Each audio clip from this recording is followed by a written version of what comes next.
como é que controla a margem de lucro, né? Então, assim, como é que... Pô, eu tenho uma operação e tem 3, 4, 5 técnicos, tem funcionários, eu tenho, sei lá, 10 funcionários, preciso fazer esse negócio girar, e como é que eu controlo margem? Como é que eu não perco a mão e gasto dinheiro à toa, e faço com que meu negócio dê menos lucro, né? Então, boa parte deles tem um departamento ou uma área, às vezes é uma pessoa, né? Ou às vezes é o próprio dono que faz, que eles chamam de PCM, que é Planejamento e Controle de Manutenção, né? Então, fechei o contrato, né? Então, eu vou lá ganhar uma grana, fechei o contrato, né? Eu tenho um faturamento recorrente, super importante. Mas como é que eu garanto que esse faturamento ele vai ser lucrativo para o meu negócio? Como é que eu não me perco gastando dinheiro à toa e jogando toda essa oportunidade pelo ralo, né? Então, ter um planejamento e controle da manutenção é super importante. 98% deles querem mais controle da produtividade dos técnicos e da equipe como um todo, né? E 78% deles possuem uma estratégia de compras. O que é uma estratégia de compra? Você tem que saber, se você troca peça e vende peça, compra equipamento, vende equipamento, você tem que saber comprar, né?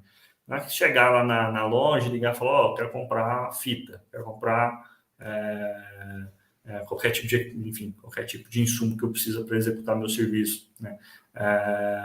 Então, eu preciso ter uma estratégia para comprar isso, né? Eu preciso saber, eu vou comprar volume, eu ganho mais desconto, mas como é que eu compro volume, né? Então, se aprofundar numa estratégia de compras é muito importante para garantir a rentabilidade do negócio.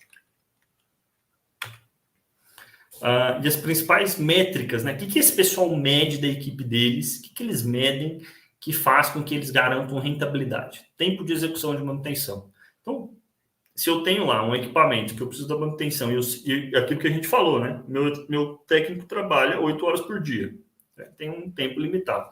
Então, se eu tenho um equipamento que precisa dar manutenção em 40 minutos, 50 minutos, 1 hora, 2 horas, eu consigo executar aquele trabalho, eu preciso garantir que esse trabalho está sendo executado dentro desse prazo. Se ele está extrapolando esse prazo, é dinheiro que eu estou gastando a mais dentro daquele contrato. Eu não tenho, e é dinheiro que fica a menos no meu bolso, que às vezes eu posso precisar para executar o atendimento. Se a minha equipe não é tão performática, eu preciso contratar mais pessoas, né? Mais pessoas significa, obviamente, mais custos. Percentual de retrabalho em equipamento.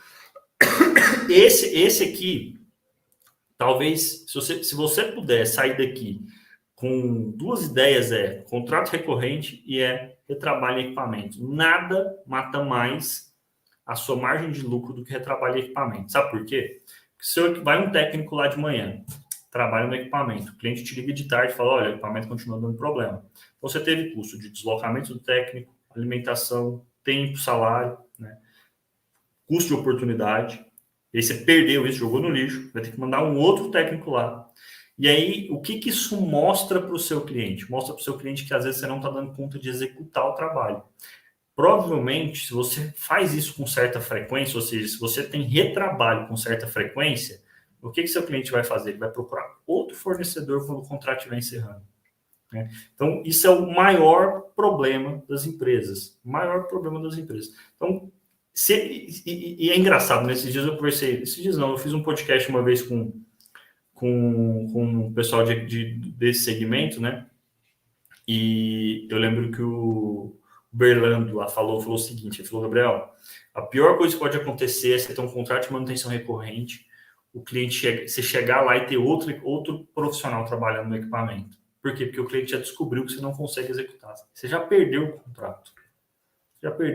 Então, assim, retrabalho em equipamento é a pior praga que pode existir dentro do seu trabalho, e com certeza ele é uma das coisas que mais mata margem de lucro, mais diminui, né, obviamente, margem de lucro no seu negócio. Satisfação do cliente, isso que é super óbvio, né? Garantir a satisfação do seu cliente é o mínimo, né, para você crescer seu negócio. Nenhuma empresa vai crescer, vai se tornar relevante no segmento de refrigeração e climatização, no segmento de atendimento, né, principalmente presencial, igual a maioria de vocês fazem, todos vocês fazem, né? Vai crescer se a satisfação do seu cliente for ruim, né? Então, essa é uma métrica que precisa ser acompanhada muito de perto. E percentual de renovação de contrato. Ou seja, se eu tenho 10 contratos e eu vou perdendo contratos, ou seja, eu tenho que sair trabalhando muito para conseguir apenas repor contratos que eu fui perdendo ao longo do tempo, isso me mostra que eu devo ter um problema ali no item 2 e no item 3. desse slide, né? Então eu preciso corrigir isso antes de, senão eu não vou conseguir crescer meu negócio e, obviamente, eu vou estagnar, né? E não vou conseguir escalar. Passa. Principais métricas, né? Continuando, né? Percentual de manutenção preventiva e corretiva. É muito, muito, muito melhor para o seu negócio você fazer manutenções preventivas. Né?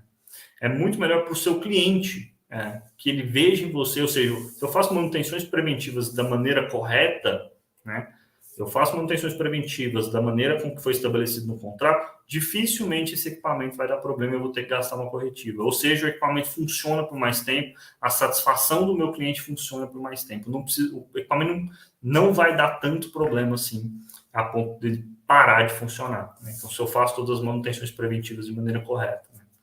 Custo médio de cada manutenção. Então, você tem o técnico, você tem deslocamento, você tem, se você paga reembolso, você tem alimentação, você tem, enfim, uma série de despesas atreladas.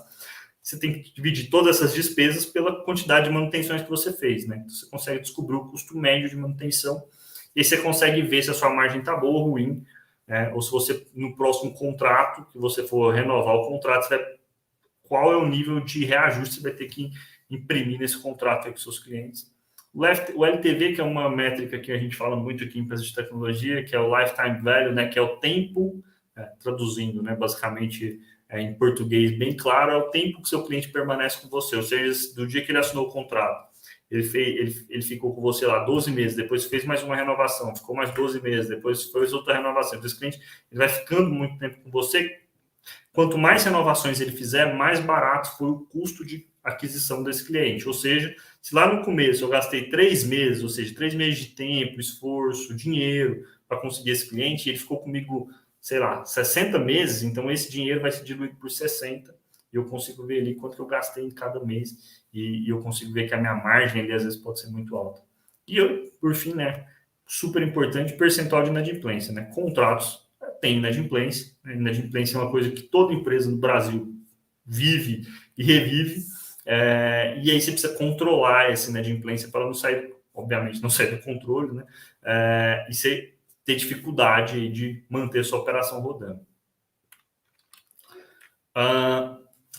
Uma coisa que é interessante, que pouca empresa faz, é garantir que seus técnicos tenham treinamentos com treinamentos específicos, né? Quando eu falo treinamento, não é só treinamento para equipamento.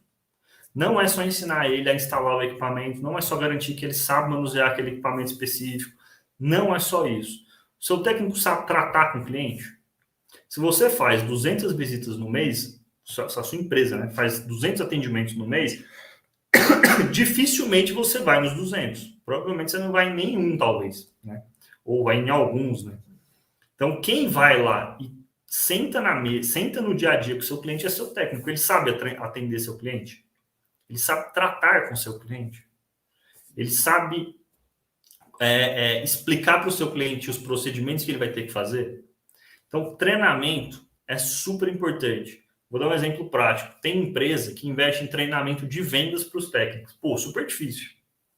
Eu fico imaginando, né, os técnicos tendo que vender, mas para pensar. O seu técnico, se ele souber vender, ele consegue vender novas peças, novos equipamentos, novos serviços para você lá dentro do seu cliente.